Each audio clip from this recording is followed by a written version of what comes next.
día es la toma de posesión de la concejala doña Margarita González Martín del Grupo Partido Socialista Obrero Español.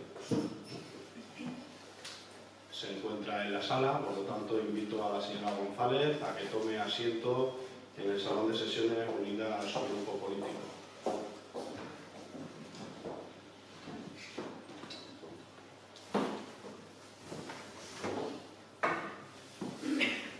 Tiene la palabra la señora secretaria. En relación con la toma de posesión de doña Margarita González Martín, informo que el 30 de abril se recibió su credencial de la Junta Electoral Central como concejal electa de esta corporación en las elecciones municipales que se celebraron el pasado 24 de mayo de 2015.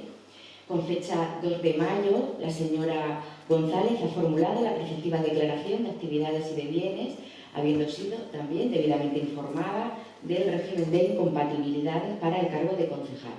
Para que la señora González pueda adquirir la plena condición de su cargo, debe jurar o prometer el cargo ante este ayuntamiento pleno. Todo ello de conformidad con el Reglamento de Organización y Funcionamiento de las entidades locales y de la Ley Orgánica Electoral General.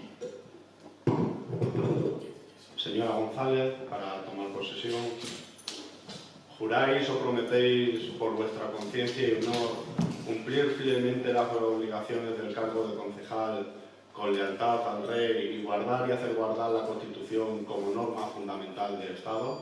Sí, prometo. A la vista de su respuesta afirmativa, comunico a la señora González que pase a formar parte de esta corporación local con la condición de concejal, con la totalidad de derechos y obligaciones inherentes al cargo. Enhorabuena.